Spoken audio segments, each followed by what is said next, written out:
They know that we're actors, they just don't know what that. Something unprecedented is happening in Hollywood right now, and no one in power wants to talk about it. A-list actress Blake Lively, once seen as the elegant, relatable face of fashion, motherhood, and family-friendly stardom, has taken a turn that no one saw coming.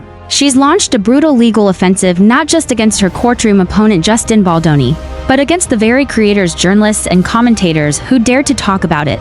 16 independent YouTubers, women with small channels, astrologers, legal analysts, investigative voices, people who did what media outlets have always done: looked at the facts, interpreted the evidence, and shared their opinion, and now they're being dragged into court, subpoenaed, demanded to hand over bank information, credit card numbers, private correspondence, even their Google activity. All because they talked about Blake Lively. It's not just shocking, it's terrifying. Because if a celebrity can use her legal team and star power to weaponize subpoenas against small creators, what does that mean for the future of free speech? What does it mean for journalism, commentary, and the open dialogue that built the internet we know today? Blake's team says it's about harassment, about privacy. But that's not what the documents show, that's not what the pattern of behavior reveals. And it's definitely not what independent lawyers and constitutional experts are saying now, as this turns into one of the most alarming creator crackdowns in recent memory. What's even more disturbing, Google, yes, the platform these creators trusted, complied quietly. They're preparing to hand over private user data to a third party who's suing someone else entirely. No warning, no resistance. Just a few days' notice before your entire digital footprint gets exposed. This isn't just a celebrity meltdown, it's not just a petty court case. This is a warning shot to every single creator, every commentator, every small channel, every journalist without corporate protection. If Blake Lively gets away with this, if this becomes normal, then anyone can do it. In this video, we're diving deep into the timeline, the subpoenas, the public silence, the hearing delays, the failed PR damage control, the hypocrisy, the tactics, the fear, the intimidation, and the massive backlash now building against Blake Lively and Ryan Reynolds behind the scenes. You're going to see the court documents, the creator reactions, the lawyer statements, the connections that major media outlets aren't covering. And you're going to hear the truth from the very people this affects the most. Because this is no longer just about Blake Lively. This is about who gets to speak, who gets silenced, and what happens next when powerful people realize they can no longer control the narrative. Get ready, because what's coming will change everything. You ever get that gut feeling that someone is just going to make up an excuse? Yeah, that's exactly how I feel right now. I bet she's already coming up with some elaborate reason why she can't show up for her deposition. And honestly, I wouldn't be surprised if she tries to spin the entire situation to make herself look like the victim again. Let me take you back and explain what's really happening here, because what's going on behind the scenes is bigger than just celebrity gossip. This is about control. It's about intimidation. It's about silencing people, small creators, journalists, commentators, who are doing nothing more than speaking the truth and reporting on public information.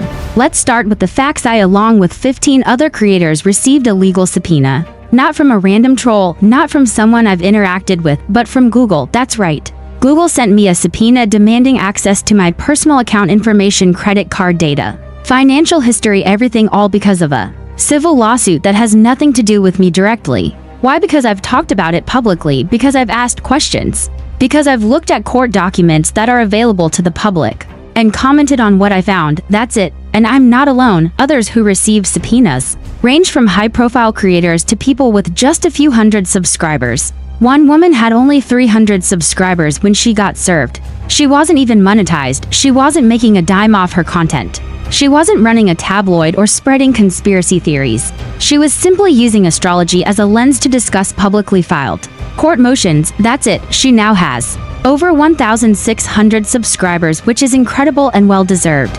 Because this situation isn't just about her or me. It's about every single person who uses the internet to speak up, to report, to analyze, to share information.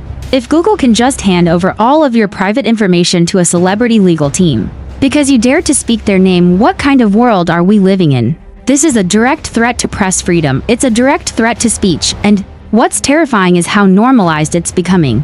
You don't have to be a full-time journalist with a badge and an editor. If you're looking at public legal documents and talking about them, you're engaged in journalism. Period. You're exercising a right that's supposed to be protected in a functioning democracy. But apparently that doesn't matter to Blake Lively or her legal team. Because instead of answering questions, instead of facing the legal process like everyone else, they've decided to go nuclear, attack the messengers, intimidate the witnesses, drag innocent people into this just to send a message: don't talk about us, don't ask questions, or we'll ruin your life. And if you think that's an exaggeration, let me break it down for you. Some of these creators are terrified. They can't afford legal counsel. They don't have a legal team on retainer. They're not backed by studios or PR firms. These are everyday people trying to share their thoughts, report on the facts, and build a community online. And now they're being dragged into a multi-million-dollar legal nightmare just because someone didn't like what they had to say? What's most disturbing is the timing of it all. Blake Lively was scheduled to be deposed this week. But suddenly, what a coincidence, her legal team starts firing off subpoenas like confetti. Seemingly out of nowhere, they're demanding discovery extensions. They're claiming she feels unsafe, and they're doing everything they can to delay her testimony. Let's be real, this isn't about safety, this is about control and distraction. If we're all busy scrambling to figure out how to respond to these subpoenas, we don't have time to focus on her, on what she said, on what she's hiding, on why she doesn't want to be deposed. But we're not that easy to fool. We see exactly what this is. Blake Lively says she doesn't feel safe being deposed in a law office. An office with a secure entrance, a private pathway, and professional security. An office that's hosted countless depositions, including high-profile cases, without incident. But now suddenly it's too dangerous for her. Meanwhile, she has no problem trying to access our private data. She's fine requesting bank statements from creators who have nothing to do with her lawsuit. She's okay digging into people's credit cards, payment info, even IP addresses. But when it's time for her to answer a few questions, she needs special treatment. You can't have it both ways. You can't demand transparency from everyone else while hiding behind your fame. You can't weaponize the legal system to go after your critics and then claim you're the victim of intimidation. And the worst part, most of the people who've been subpoenaed are women. Almost all of them. The only exception I've seen so far is Andy Sr., and that makes this whole thing even more suspicious. Why are they targeting female creators? Why are they going after the small voices, the independent thinkers, the people who don't have teams of lawyers behind them? Because they think we'll break, because they think we'll be too scared to fight, because they think we'll back down. But we won't, not this time. This case, this scandal has become a line in the sand. It's no longer about a lawsuit between two celebrities.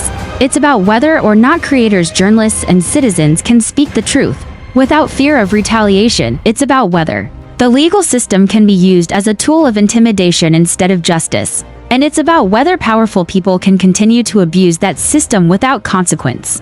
I've said it before and I'll say it again, we are not going to be silenced.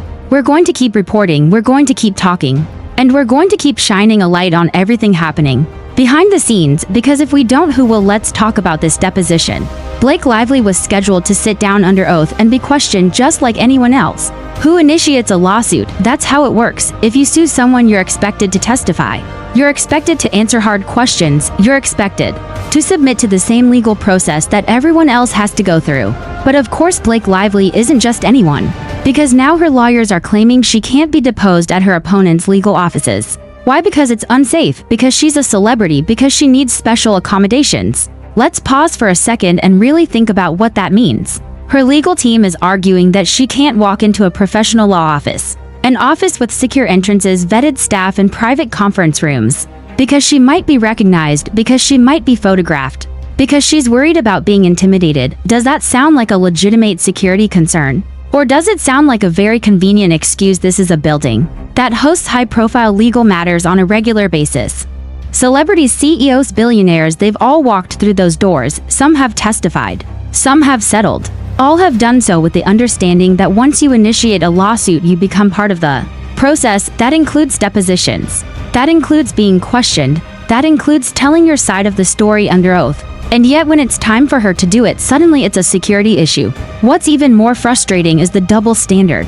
While Blake Lively is arguing that she can't be expected to appear in person because of her privacy, she's actively demanding access to private financial records, bank accounts, IP logs, and YouTube analytics from people who have no direct connection to the lawsuit. She's not just trying to silence her critics, she's trying to expose them. She wants to know who they are, where they live, how they make money, what devices they use, and why. Because they talked about her on the internet. Let that sink in. She's claiming that a private lockdown law office is too public for her, but she's totally fine demanding the most sensitive information about creators who don't have agent security teams or million-dollar PR firms. That's the world she wants to live in. One where she's protected from scrutiny but everyone else is laid bare. The hypocrisy is staggering, and let's not forget the timing of this. The deposition was supposed to happen this week, but almost immediately before that date her team started flooding the docket with motions trying to delay, trying to drag the process out, trying to avoid answering questions. At the same time, subpoenas went flying out the door, hitting YouTubers, astrologers, podcasters, anyone who dared to mention her name or discuss the lawsuit in public. 16 creators, maybe more by now. This isn't legal strategy, this is scorched earth intimidation. Now there's a public hearing scheduled, it's happening tomorrow. That hearing will determine whether Blake Lively gets what she wants. Another delay, she's asking to extend the discovery period all the way to September 30th. That's months of extra time to keep filing subpoenas, dragging people in, and burying her opponent in paperwork and distractions. But the judge hasn't ruled yet, and that hearing, it's open to the public. You can dial in and listen, just don't record it, that's illegal. But you have the right to hear what's said, to witness the arguments, to know what's being asked of the court. Transparency is still one of the last tools we have in this fight. Here's the information. The hearing is at 3:00 p.m. Eastern Time. The dial-in number is 646-453-4442. The conference ID is 35863932. If you want to understand what's happening not just from social media or secondhand rumors but from the courtroom itself, this is your chance. Because they're counting on you not paying attention, they want you distracted. They want you scared, they want you to believe that no one's watching and no one cares. But we do care, and we are watching. This isn't just about Blake Lively. This is about setting a precedent. If she gets away with this, what's stopping the next celebrity from doing the same? What's stopping the next billionaire from subpoenaing everyone who criticizes them on social media? What's stopping a politician from demanding YouTube turn over your data? Just because you mentioned them in a video, if we don't draw the line here, there won't be a line. That's why it matters when a small creator with 300 subscribers is targeted. That's why it matters when someone who hasn't even monetized their content gets dragged into court. Because if they can do it to her, they can do it to you, to any of us. Freedom of speech isn't just about big networks and traditional journalists, it's about all of us. Anyone who uses their voice, their platform, their curiosity, their research, anyone who chooses to speak out on matters of public concern is exercising that right. And once we allow that to be taken away under the guise of safety or privacy or legal process, we've lost something we may never get back. You don't have to agree with everything a creator says to defend their right to say it. That's the essence of real freedom, and right now that freedom is under attack. What's happening in this case is not isolated, it's a warning, a test. A moment where everyone involved, judges, platforms, creators, viewers, have to decide where they stand. Because let's be honest, what's happening here is terrifying. Not just for those of us who got subpoenas, but for anyone who's ever made a video, posted a tweet, or written a blog post about something controversial.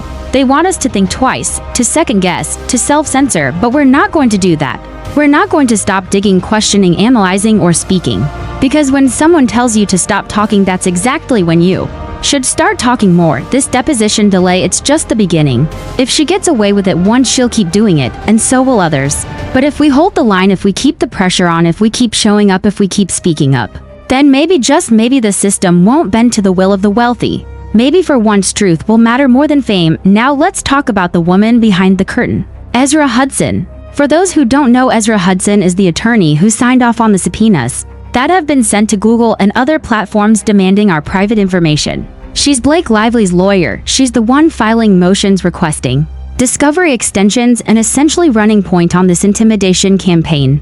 But here's the kicker, and honestly this part would be laughable if it weren't so disturbing. Ezra Hudson used to give talks, yes, talks, public presentations, on the subject of freedom of speech and social media in the workplace. She was the person invited to speak about the importance of online expression, how speech intersects with employment law, and how digital platforms are changing communication. Let that sink in. The same woman who once stood in front of audiences talking about how speech is a vital right in modern society is now using her position to help a Hollywood celebrity strip that very right away from others. And here's where it gets even more ironic. That presentation, it's gone, vanished, scrubbed from the internet.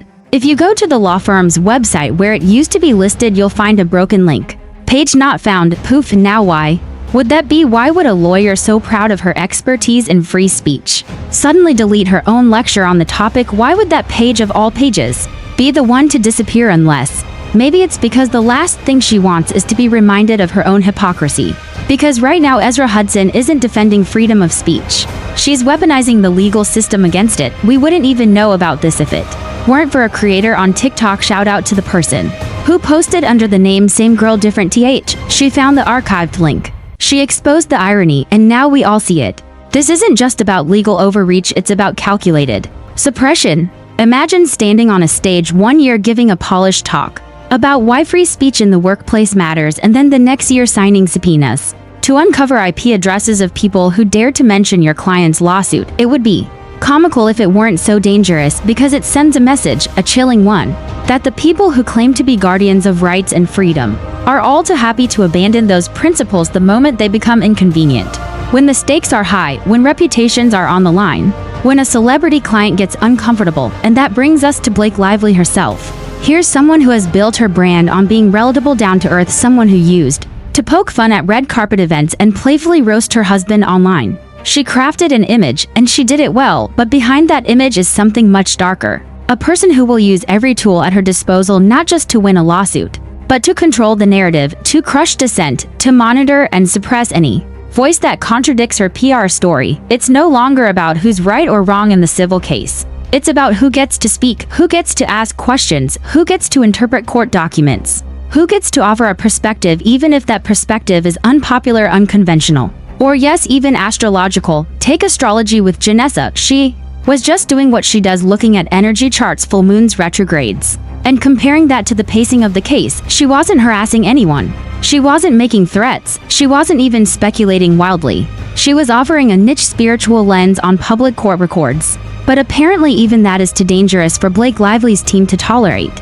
Because when you're scared of the truth, or even people getting close to the truth, you start to see threats in everything, even star charts. And that's why this story is resonating so deeply with so many people. Because it isn't just about celebrity culture anymore. It's about what happens when the rich and powerful feel like their image is slipping, and they'll do anything to get it back. Scrubbing the internet of old speeches, sending subpoenas like warning shots, delaying depositions under the guise of safety. This is what panic looks like. This is what control looks like. This is what entitlement looks like when it's threatened. But something unexpected is happening in response. People are waking up. People who've never even heard of this case are suddenly taking an interest. People who've never watched a legal breakdown video are now calling into court hearings. People who once ignored creator content are now realizing this matters. Because this time the silencing tactics were too aggressive, too obvious, too out of touch. When you go after creators with 300 subscribers, you expose yourself.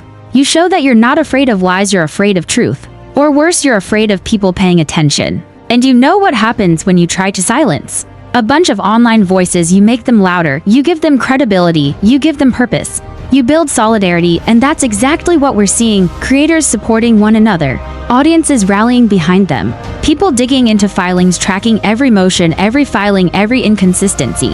And now we're all watching. The judge is watching, the media is watching, the public is watching. Even Ezra Hudson's own peers are watching, wondering how long this little game can keep going before someone calls it out for what it really is. Not legal strategy, but censorship. Not a lawsuit, but a message: don't talk about us, or we'll make you regret it. But that message is failing. Because the more they threaten, the more people pay attention. The more they delay, the more people dig. And the more they hide, the more people see. This is the age of transparency. And no PR machine, no legal bulldog, no deleted web page can stop what's already in motion. The truth will come out, and when it does, no amount of celebrity status will protect them from the consequences. Let's talk about the man behind the curtain, or at least the one standing right next to the woman pulling the strings: Ryan Reynolds. Because while Blake Lively might be the one officially tied to the subpoenas and court filings, more and more people are starting to ask who's really calling the shots here.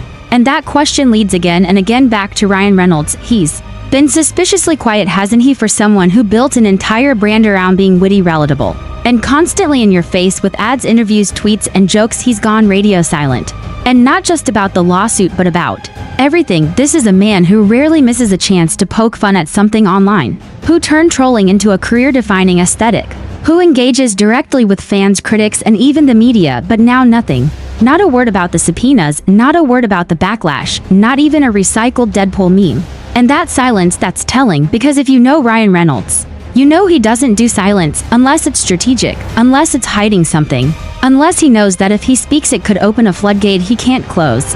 And here's where things get even more tangled. Nick Shapiro, if you don't know that name, you should. Because Nick Shapiro isn't just another Hollywood fixer, he's not just a background player. He's a former Obama White House staffer. He worked for the CIA. He knows media manipulation like the back of his hand, and now he's attached to this legal and PR firestorm. How well several insiders have pointed out that Shapiro is currently working as a reputation consultant for who Blake Lively and Ryan Reynolds. Allegedly, he's been advising them behind the scenes on how to manage the narrative, bury the backlash, and deflect the attention. In other words, he's the cleanup crew, and guess what? He's failing. Because no amount of strategy, meetings, or talking points can put out a fire that's being fed by truth. Shapiro may have influence in Washington, but this isn't Capitol Hill. This is the internet. This is the court of public opinion. This is a space where the moment you try to censor people, you only give them more reason to speak out. Now let's look at the dynamic between Blake and Ryan. We've seen this before: celebrity couples who present one face to the world and operate entirely differently behind the scenes. And in their case, it's starting to look more like a power alliance than a marriage built on authenticity. Ryan Reynolds is not just an actor. He's a businessman, a marketing mogul, a stakeholder in media companies and tech platforms. He knows how information spreads and how to shut it down, or at least how to try. So when a string of subpoenas targeting small creators suddenly go out, especially ones critical of Blake Lively, you really think he had nothing to do with it? Come on. It's hard to imagine these moves being made without his knowledge or without his influence, and honestly, some believe he may have even initiated the strategy himself. Think about it. Who has more to lose from a PR collapse than the guy pushing multiple business ventures to blockbuster films and the carefully sculpted brand of fun dad meets feminist husband? If the lawsuits expose anything unsavory, texts, emails, recordings, it doesn't just affect Blake, it hits both of them. It hits their image, their deals, their empire. That's why people are starting to connect the dots. This isn't just a one-woman show. It's a coordinated campaign, and the deeper we dig, the more it smells like an operation, not just a lawsuit, not just a dispute between Blake and Justin Baldoni, but a calculated attempt to choke off conversation, flood the narrative with distractions, and use legal tools to silence critics before any of the truth can come out. And let's not forget what sparked this entire thing. Blake Lively filed a lawsuit that many found questionable from the start. Her claims were vague. Her damages were unclear. Her evidence so far has not swayed public opinion. And every time she's been asked to provide actual proof or sit for testimony, she's stalled. Now her team is dragging creators into the crossfire using subpoenas like weapons and crying harassment the moment anyone pushes back. It's the ultimate Hollywood gaslight. We're victims, they say, while handing out threats. We're just trying to protect our privacy, they argue, while demanding access to our bank records. We care about free speech, they claim, while deleting speeches and sending cease and desist to people analyzing court documents. Enough. This isn't how justice works. This isn't how you treat people who've done nothing but ask questions. And this certainly isn't how you preserve your legacy. If anything, this is the beginning of the end of it. Because people aren't stupid, they see the pattern now, the delays, the secrecy, the selective outrage. They see that the couple once held up as goals is starting to look more and more like a cautionary tale, and the backlash, it's only growing. People are angry. Not just fans, not just creators, but legal professionals, journalists, and even former supporters of Blake Lively and Ryan Reynolds. Because once you reveal yourself as someone willing to trample over the rights of others to protect your own comfort, the illusion breaks, and once it breaks, there's no going back. As we reach the end of this unfolding story, for now, one truth stands above all the chaos: the subpoenas, the hearings, the public silence, and the celebrity spin. This is no longer just a legal battle. This is a cultural reckoning. Blake Lively and Ryan Reynolds may have once held court as Hollywood's golden couple, untouchable by criticism and adored by the press. But the events of the past few weeks have exposed something much deeper: how far some public figures are willing to go to control the narrative, even if it means trampling on civil liberties, silencing creators, and turning the justice system into a tool for intimidation. This isn't about defamation anymore. It's about distraction, deflection, damage control.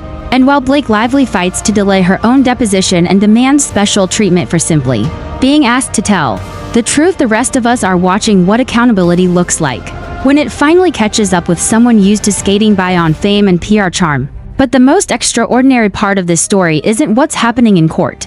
It's what's happening outside of it. Content creators, journalists, astrologers, analysts, legal experts, everyday viewers, people from all walks of life who don't have agents or billion-dollar platforms, but who do have courage, have stood up against one of the most aggressive creator crackdowns we've seen in recent memory. And they're not going away. We've seen solidarity, we've seen transparency, we've seen courage. We've seen creators who've never met each other suddenly become allies. We've seen viewers turn into advocates. We've seen subpoenas turn into symbols not of fear but of resistance. Because what Blake Lively's legal team didn't count on was this. That in trying to scare everyone into silence, they woke people up. Now everyone's watching. Everyone's remembering. Everyone's taking notes. And the system that used to quietly protect celebrities from scrutiny is showing its cracks. While the voices of everyday people grow louder, stronger, and more unified. Whether or not Blake Lively wins her lawsuit is no longer the most important question. The question now is, what kind of world will we allow powerful people to create for us? A world where truth is punished, or one where it's protected, that choice belongs to all of us creators, viewers, writers, lawyers, and citizens. Because if this moment teaches us anything, it's that free speech isn't just a concept, it's a fight. And we are right in the middle of it. So no, we're not backing down, we're not deleting, we're not surrendering, we're documenting, we're remembering. And we're making sure that no matter how many subpoenas they send, the truth will not disappear. This is just the beginning.